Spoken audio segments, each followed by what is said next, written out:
இன்னைக்கு என்ன பண்ண போறோம் அப்படின்னா கோழி பச்சைக்காய் மசாலா. அதுக்கு தேவையான பொருள் சோம்பு, வரமிளகாய், சின்ன வெங்காயம், இடிச்ச பூண்டு, கருவேப்பிலை. இதோட நறுக்குல சொரக்காய் கொஞ்சம் சேர்த்துக்குவோம். அதுக்கப்புறம் சிக்கன் 1/4 கிலோ நான் எடுத்திருக்கேன். சிக்கனும் சொரக்காயும் போட்டுதான் மசாலா செய்ய போறோம், அதனால எடுத்து வச்சிருக்கேன்.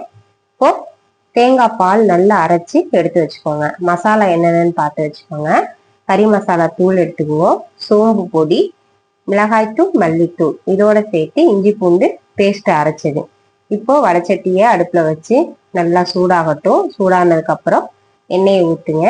எண்ணெய் சூடானதுக்கு அப்புறம் தான் நம்ம சோம்பு, பட்டை வத்தல், கருவேப்பிலை, சின்ன வெங்காயம் இதுக்கெல்லாம் போட்டு தாளிக்க போறோம். சோம்பு கொஞ்சம் பொரியட்டும். பொரிஞ்சதுக்கு அப்புறம் பட்டை வத்தலை போடுவோம். அதுக்கப்புறம் சின்ன வெங்காயம், இடிச்ச பூண்டு ஒரு வாசத்துக்காக போடுறேன்.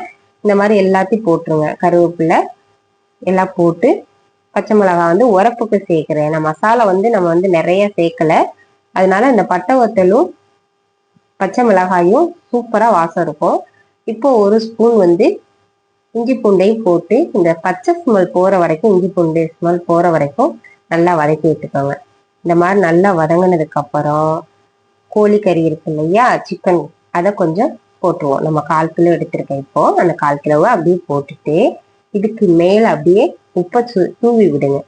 உப்பு தூவினதுக்கு அப்புறம், அந்த உப்பு எதுக்கு இப்பவே சேர்க்கிறேன் அப்படின்னா, இந்த கறியோட அந்த உப்பு நல்லா சாடிடும். சாடி வந்துச்சுன்னா டேஸ்ட் தூக்கலா இருக்கும். அதனால இப்படி போட்டு நல்லா கிளறி விடுங்க. கிளறி விட்டுட்டு இப்ப என்ன பண்ண போறோம் அப்படின்னா, தேங்காய் பால் ஊற்றி வேக வைக்க போறேன். சரியா? மஞ்சத்தூள் போடுங்க ஒரு சிட்டிகை. அதுக்கப்புறம் கொஞ்சம் தேங்காய் பாலை ஊற்றிடுவோம். தேங்காய் பால் ஊற்றி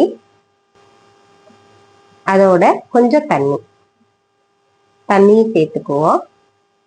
இப்போ நல்லா கிளறி விட்டுட்டு மூடி வச்சிருவோம். ஒரு 5 நிமிஷம் 10 நிமிஷம் இருக்கட்டும். 10 நிமிஷம் 5 நிமிஷம் நல்லா வேகட்டும். மூடி வச்சிருங்க. என்னோட சேனலை சப்ஸ்கிரைப் பண்ணி வச்சுக்கோங்க. நான் சொல்றது சின்ன சின்ன விஷயங்கள் தான். அது உங்களுக்கு பிடிச்சிருக்கு அப்படின்னா லைக் போட்டுக்கோங்க.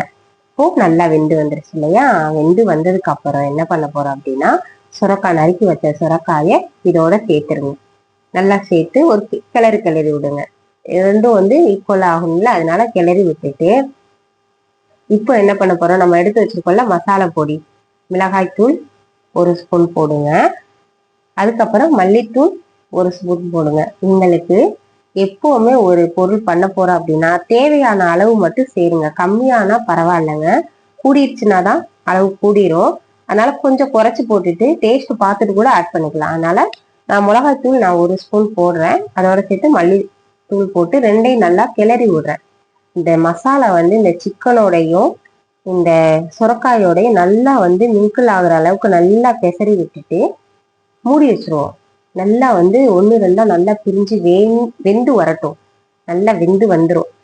இப்படி வந்ததுக்கு அப்புறம் என்ன பண்ணணும் அப்படின்னா, முடிஞ்சிருச்சு. இப்ப ரெண்டுமே நல்லா ஈக்குவலா வெந்துருச்சு. டேஸ்ட் பார்த்ததுல உப்பு, வரப்பு எல்லாம் தூக்கலா சூப்பரா வந்துருச்சு. இப்ப லாஸ்ட் ஃபைனல் என்ன பண்ண போறோம் அப்படின்னா, தேங்காய் பால் நம்ம அரைச்சு வச்சிருந்தோம் இல்லையா, அது கொஞ்சம் லாஸ்ட்ல இறக்கும்போது கொஞ்சம் ஊத்திக்கோங்க. உங்களுக்கு கிரேவிக்கு ஏத்த மாதிரி சேர்த்துக்கோங்க. சரியா? இப்படி ஊத்திட்டு லைட்டா ஒரு கிண்டி விட்டுட்டு ஒரு சிட்டிகை இந்த கறி மசாலா தூள், சோம்பு தூள், வேணும்னா உரப்புக்கு பெப்பர் தூள் சேர்த்துக்கலாம். சூப்பரா இருக்கும். அதனால ஒரு சிட்டிகைன்னா உங்களுக்கே தெரியும், கொஞ்சமா போட்டு மேல தூவி விடுங்க சோம்பு பொடிய. அதுக்கப்புறம் கறி மசாலா இந்த மாதிரி தூவி விட்டுட்டு கறி மசாலா பொடியும் ஒரு சிட்டிகை தூவி விட்டுருங்க. இதெல்லாம் வாசத்துக்காக தாங்க. ஏன்னா நம்ம கறி மசாலா பொடியோ எதுவுமே சேர்க்கல, எக்ஸ்ட்ரா எதுவுமே சேர்க்கல. பட்டை, கிராம்பு, ஏலக்காய் எதுவுமே போடாம செய்யறோம். செம்மையா இருக்கும். ஏன்னா ஒரு வாட்டி ட்ரை பண்ணி பாருங்க. இந்த மாதிரி சோம்பு பொடி, பெப்பர் தூள் எல்லாம் போட்டு அடுப்பை ஆஃப் பண்ணிடுங்க. அடுப்பை ஆஃப் பண்ணிட்டு மேல மல்லித்தூள் போட்டுருவோம். மல்லித்தூள் அப்படியே மலைச்சாரல் மாதிரி மேல போட்டுட்டு 2 3 கருவேப்பிலையும் மேல போட்டு முடிச்சிட்டேன்னு வச்சுக்கோங்களேன், முடிஞ்சிச்சுங்க. இந்த கோழி பச்சைக்காய் அப்படி நம்ம சமைச்சிருக்கும் போதே அந்த அந்த டிஃபரெண்ட் தெரியும். நம்ம பார்க்கும்போதே சாப்பிடணும்னு தோணணும். அந்த ஸ்மெல்லும் நல்லா இருக்கணும். அப்படி செஞ்சு சாப்பிடுங்க, சூப்பரா இருக்கும்.